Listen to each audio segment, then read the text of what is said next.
Alrighty, folks. Hello and welcome to Phoenix. My name's John Theodore. Doing another little hot lap tutorial video here for you guys. Just been running for about an hour of practice.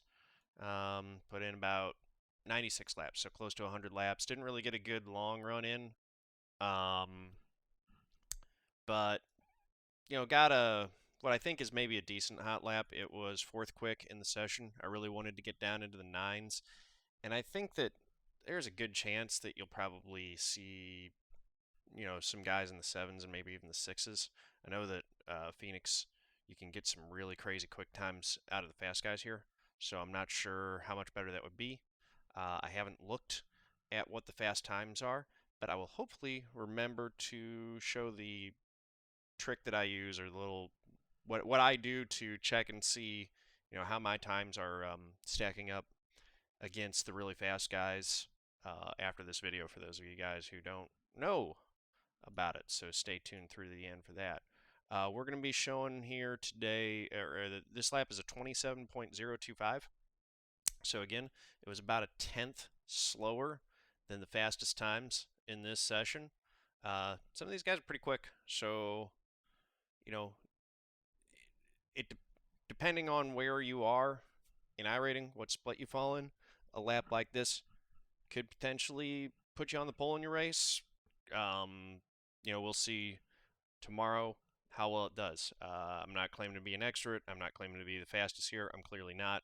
But hoping that this will give you some of an idea how to go fast at Phoenix this week. If you haven't been putting in a ton of time, get ready for NIS Fixed, which is going to be tomorrow night. I'm uploading this on Wednesday night again. So without further ado, and without wasting too much more time, let's get into the lap.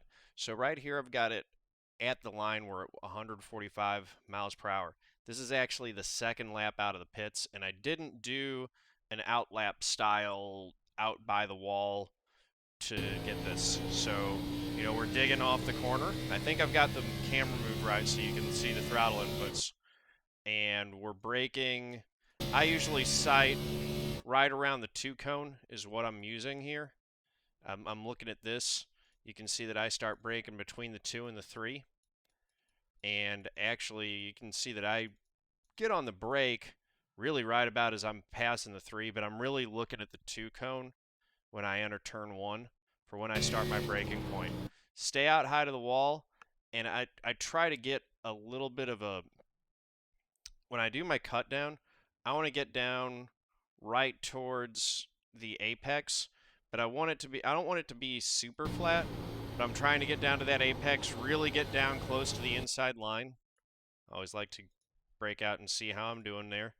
So, you can see there, cockpit versus reality.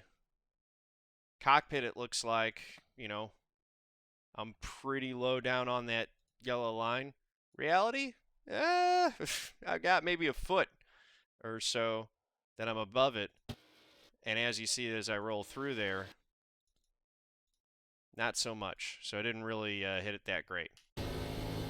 But that was decent. One of the big things that you want is to really focus on your exit coming off. So really make sure that you get back to that throttle aggressively. Keep it under you. It's going to want to kick the back out. Cut the back stretch. Get over here, and then again, looking at looking between the 2 and the 1 cone is usually where I do turn 3. Get back to the gas, and then you're working the throttle to try to steer with the, get it rotated a little bit, and you want to try to straighten out your steering as much as possible coming off of turn 4, turn 3, whatever you want to call it. That's a lap, 27.025. So I want to pull it back and just run the whole lap one time through here. So again, braking, turn down in, spot your apex, look, eyes looking, actually off the screen for me, but eyes looking up over here when you're coming off and dig that exit. Same thing here. I get to here, braking, and then looking down into the corner. I highlighted the braking wrong. It's between the 1 and the 2 cone. Gassing it back up. Little bit of, you see how I had to right there. You really want to be putting it on the edge. A little bit of correction with the wheel there as I'm walking it off the corner. And that's it. So let's see. Again, what do I want to really emphasize? Those exits and the braking points. So, and you know, what I didn't show last time is how I'm applying braking pressure. So again, right here is where I'm starting to brake, and you can see that it's just a little bit of pressure. Wind it forward a bit. Full pressure on, and you know, I'm probably jumping out of the throttle a little bit late. I should maybe be getting out more smoothly. So you can see here, this is non-optimal. When I, let me slow it down so I can really emphasize this. But there is this brief period as I'm pushing in the throttle where I've still got a little bit of gas in it. That's probably not actually optimal. Trail brake right here as I'm going into the corner. That really keeps the car steady, and you want to, I run -3%, about 62% on the brake bias, just to try to, you're trying to keep it stable, keep the car under you, and get a little bit of rotation. That's sort of the feel that you're going for into the corner. Coming off the corner, picking up the throttle almost as soon as I get off the gas, but it's gradual. So right there, getting a little bit, and you can see it's like it's about a third throttle, and then go to half throttle, and then I'm just kind of working it, and then gradually trying to work it up to 75, 80%, and then finally up to full when I've almost got the wheel ready to straighten out. And here you want to get it as close out to that wall as possible without hitting it. Again, you can see that I'm, chase. There we go. You can see that I'm not really that there is room to that outside wall. So I'm not making the track as big as I could have. There's a little bit more space. That's another one of those things where these little margins are going to make the difference when you're a tenth off. Little margins here and there, getting a little bit more off, you get a little bit more speed all the way down. That'll get you a couple hundredths just by making the track a little bit bigger and just maximizing all that. Same with getting right down to the line. Little bit, couple hundredths. You get a couple hundredths here, couple hundredths there throughout the lap. That gets you that tenth that I'm off of the fastest guy right there. Cutting here, just cut as much as you feel like you can do to keep the car stable.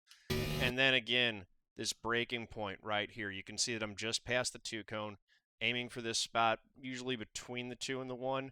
And I'm really looking already right down here at the apex. Go down into the corner. Less brake in 3, but for a longer period of time than what I do in turn 1. So you can see that I'm only getting to about halfway on brake pressure, whereas I think I was about 3/4. And then I go down to a quarter, and then I just ride that. Right, keeping it down. Little bit of a diamond. Let the car wash out a little bit here. You want to get pointed at this exit and this apex. And then again, it's a slow build with the throttle. Really nice, slow, smooth build with the throttle is what you want. Working the steering wheel and trying to straighten as much as you can to keep the back end under you and allow you to straighten up the wheel and apply as much throttle as you can to get that drive off. That's sort of what you're looking for. Again, I was a little bit, below the wall with how I exit here. Not exactly, it was a pretty straight exit, but might want to be out to the wall a little bit earlier and then right out to it. So go ahead and watch the lap from the cockpit view. Just watch the full lap one more time to really lock all this in for you guys. Braking down into the corner. Ride that trail brake easy on the throttle. You can see half up to full. Full throttle all the way through here. Again, cut as aggressively as you feel like you can safely do it. Watch for your braking point here, hit it. Drag that brake, 25% right there, and then smooth back to the gas, 25, 50, 75. Straighten that wheel as you build the throttle, and then get across the line. So that's going to be a lap. Uh, you know, Phoenix is a really fun track. Expect going into this race, there are usually a lot of cautions at Phoenix, although if the field gets strung out, it's definitely a track that can have long green flag runs if you get some space. Things a little bit tight on entry, loose on exit, from what I'm feeling. Taking care of your tires will definitely be important. At the same time, staying out late, this is definitely one of those tracks where, particularly with the way that cautions work late in the race, staying out late, you usually want to make your last pit stop. I would say anywhere in the range of like 30 laps to go, probably sometimes more than that, depending on that. But you'll see the guys that win are the guys that can get that track position. Whoops. Get that track position and be able to, and stay out for a few times late and benefit from those late cautions. That tends to be winning strategy here. But again, when you're staying out late in a race, you've got to make sure that you're comfortable with it. You want padding. You don't want to be the last car on old tires because you're probably just going to get drop taped to the back. You want to stay out when you've got an opportunity to take the lead, feel like you're going to have a few guys behind you and stay with you, and you can hold it. Definitely don't do what I did at Martinsville last week and burn a set of tires right at the beginning of the race. That put us on a weird strategy the whole race and put us in a whole track position-wise. So, track position is really important at Phoenix. Keeping, a little bit of air damage won't hurt you too much. Make sure you keep the engine, don't get engine damage, obviously. That'll hurt you. And, manage your incident points. Phoenix is a place, where that has a lot of short track characteristics. There can be a lot of bumping and banging, particularly going into turn one. Those restarts are really crazy. So, drive smart, take care of your stuff. Try to get a good starting position with a good qualifying lap.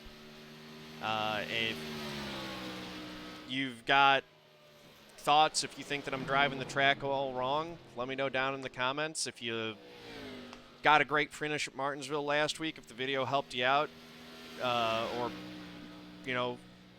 let me know about that. If you take this one out and get a good finish, either in NIS fixed or A fixed, let me know that. Yeah, just, say hey in the comments. How you doing? Hope you guys are good.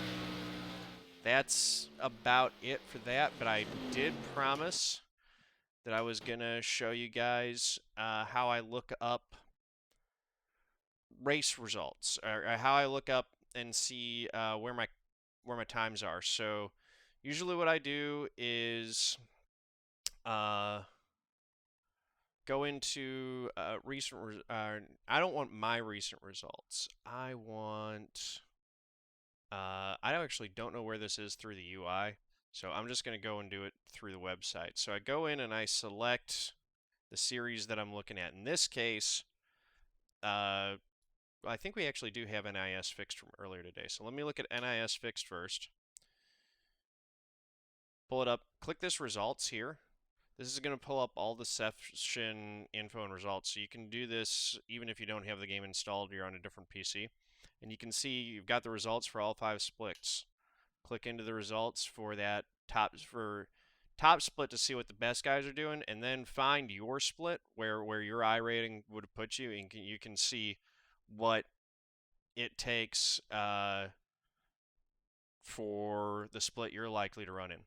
Go down here and look at the lap time. So remember when I said that 26.9 probably wasn't the fastest thing? There were going to be guys down in the 26.7s. Here's Matt Busa, Coke Series driver, putting up a 26.7 in that top split. So that gives you a good idea of what it's going to take to put up in top split. But if you look in top split, those 26.9s are going to put you in the top 5. And the lap that I ran would have put me 8th quick. A 27.0, it would have been in the top 10. Now, that's in a field also where you didn't get a bunch of guys qualifying. So if everyone had set time, you there may have been, you got guys like Casey Kerwin, Donovan Strauss, Justin Lisenby. Some of these guys are Derek Justice. Some of these guys, if they would have put up times, Michael Guest would have put up really, really, really quick times. All of these guys in this split really are really good. But certainly, this list: Casey Kerwin, Donovan Strauss, Justin Lisenby, Connor Horn, Michael Fenson, Derek Justice, Daniel Falkingham, Michael Guest, Timmy Toyka, Trevor Pelly, Jordan Worth. Those guys are fast. So, if you're looking at these times, and you can see, okay, that was top 5.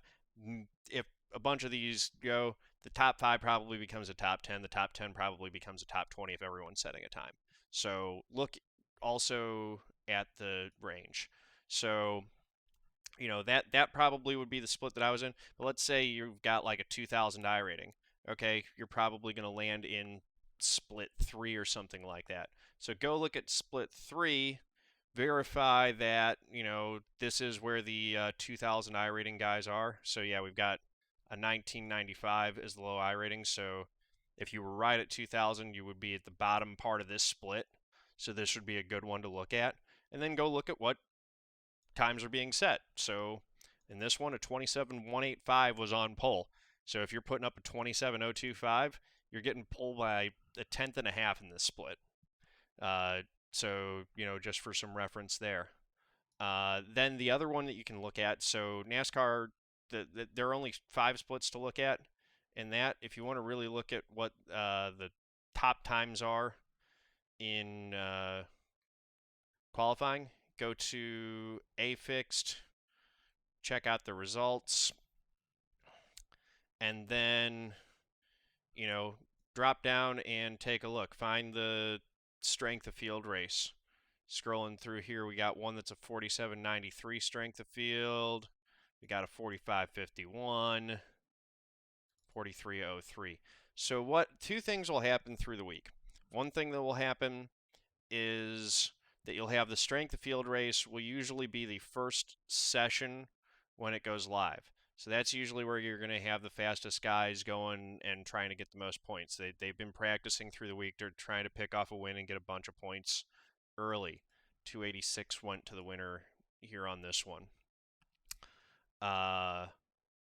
And you can see pole times in here, much more competitive. Unlike that NIS fixed race, you've got the number 1, 2, 3, 4, 5, 6, 7, 8, 9 cars all setting times. The 10 car didn't set a time there. But, so this you're getting down into the 6s. So that 715 set pole in the NIS fixed race that was run earlier today. 629 for pole in here.